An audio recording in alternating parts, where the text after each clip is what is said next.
चलिए, ब्रोकर बोले खास पेशकश हमारी हर्ष हमारे साथ जुड़ चुके हैं। फटाफट जरा एक एक करके कंपनियों को लेकर के आते हैं जहां पर रहती हैं ब्रोकर्स की निगाहें, और सुबह सुबह कई सारे ब्रोकर हाउसेस की रिपोर्ट्स पढ़ करके हर्ष कुछ चुनिंदा शेयरों पे बात करते हैं। हर्ष, आज की पहली कंपनी जी JSW सीमेंट की बात करते हैं। पहली कंपनी है और जेफरीज की रिपोर्ट है। खरीदारी की सलाह 170 रुपये का इन्होंने यहाँ पे लक्ष्य दिया है। सबसे पहले इनका कहना है कि देश में जो टॉप 10 सीमेंट की कंपनियां उसमें ये कंपनी का नाम शुमार हो गया है यहाँ पर। अब जो है ये कंपनी जो है रीजनल प्लेयर ना होकर यहाँ पर जो है नेशनल प्लेयर बन चुकी है, यहाँ पे तेजी से बढ़ रही है।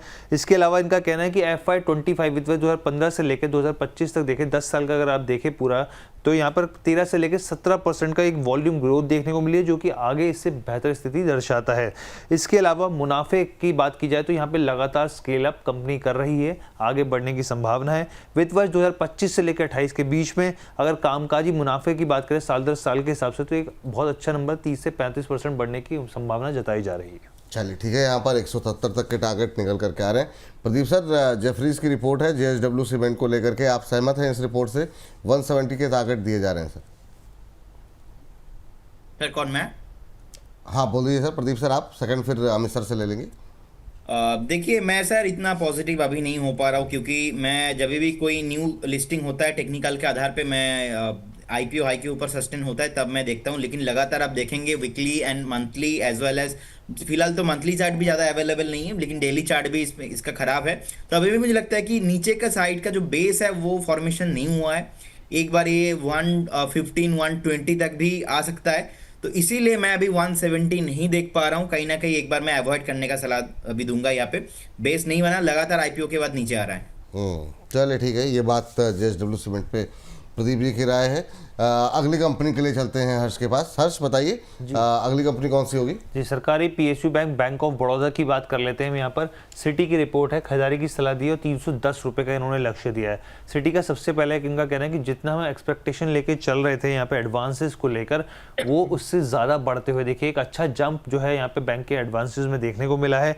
इसके अलावा लोन टू डिपॉजिट रेशो, जिसको LDR कहा जाता है, उसमें भी एक अच्छी बढ़त जो है, स्टेबिलिटी जो है वो यहाँ पर देखने को मिली है। साथ ही बैलेंस शीट जो है उसमें और बेहतर स्थिति सुधार देखने को मिल रहा है। यहाँ पे प्रोविजनिंग बहुत ही समझदारी से करते हुए दिखे हैं यहाँ पर, और एसेट क्वालिटी भी ठीक ठाक इनको दिख रही है। हालांकि इसमें एक पॉइंट इन्होंने ज़रूर कहा है कि जो नेट इंटरेस्ट मार्जिन है उस पर 7 से 8 बेसिस पॉइंट का हल्का सा दबाव की संभावना दिख रही है, लेकिन ओवरऑल जो है यहाँ पर ये पॉजिटिव स्टॉक पर दिख रहे हैं।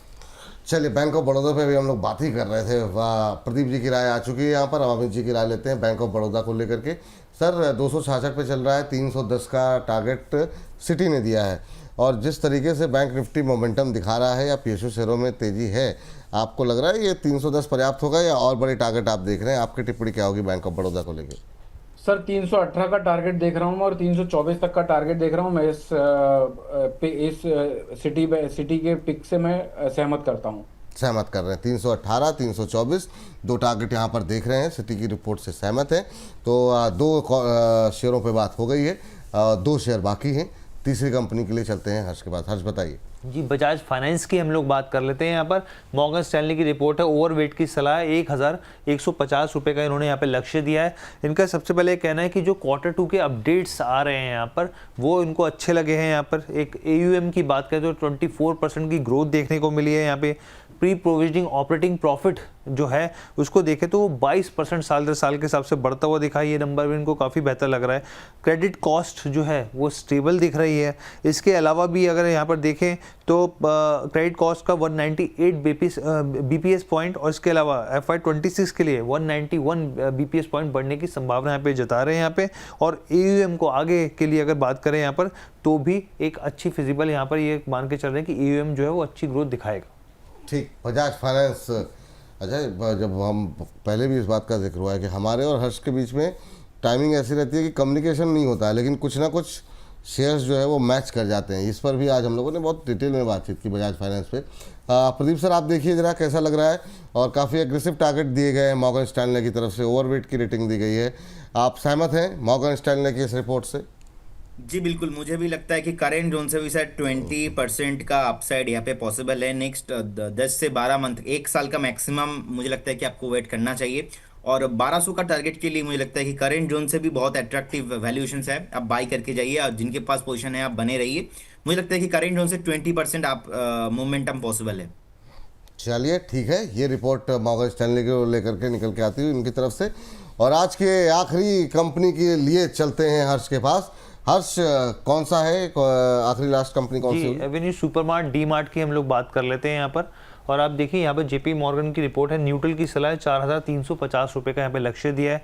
पिछले कुछ दिनों से हम लोग देख रहे हैं यहाँ पे दबाव की स्थिति। देखिए यहाँ पे रिपोर्ट में क्या कहा गया है, रिपोर्ट में कहा गया है कि जो स्टोर्स को लेकर जो एक्सपेंशन है, अब वो फिलहाल के लिए जो रफ्तार है वो अब धीमी पड़ गई है यहाँ पे, और आगे भी कोई तेज़ी की संभावना यहाँ पर है नहीं। रेवेन्यू जो आई है, ग्रोथ जो आई है यहाँ पर Q2 अपडेट्स की बात करें तो वहाँ पर जो एक्सपेक्टेशन थी उससे काफ़ी कम आई है यहाँ पे। जो सेल्स के नंबर्स हैं उसमें वो कमज़ोरी दर्शा रहे हैं, और आगे भी जो है ये थोड़ी सी संभावना कमज़ोरी की दिख सकती है यहाँ पे। स्टैंड अलोन जो बिक्री है वो करीब 15% Y-on-Y बेसिस पर है यहाँ पर, जो बहुत ज़्यादा फिजिबल इनको नहीं लग रही है। इसके अलावा आगे शेयर में दबाव रह सकता है, और इसी के चलते इन्होंने FY26 से लेकर 28 के बीच में अर्निंग पर शेयर की जो है वो 2% की कटौती कर दी है।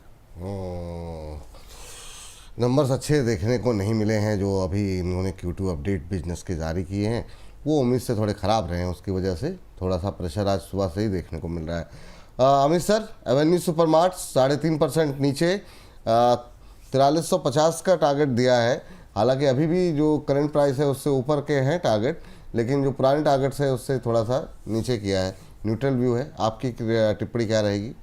विपुल जी, मैं पर्सनली इसमें SIP करता हूं क्योंकि मुझे ये स्टॉक बड़ा पसंद है। ठीक है, 1-2 क्वार्टर खराब आ सकते हैं, नंबर्स खराब आ सकते हैं, लेकिन ओवरऑल अगर ब्रॉडर वे में मैं 20-30 साल के ओरिजिन से इसमें इन्वेस्टमेंट करता हूँ, क्योंकि इनकी जितने भी डीमार्ट हैं वो उनकी खुद की ओन प्रॉपर्टी में है, ज़्यादा कोई फिक्स कॉस्ट का लोड नहीं है इनको। लेकिन अभी शेयर दबाव में है, 4170 रुपये तक टूट सकता है।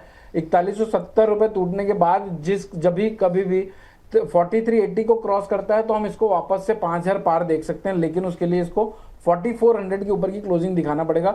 अभी शेयर दबाव में ये एक्सेप्ट करता हूं, 4200 रुपये तक, तो 4180 रुपये तक टूट सकता है, ये भी तय है।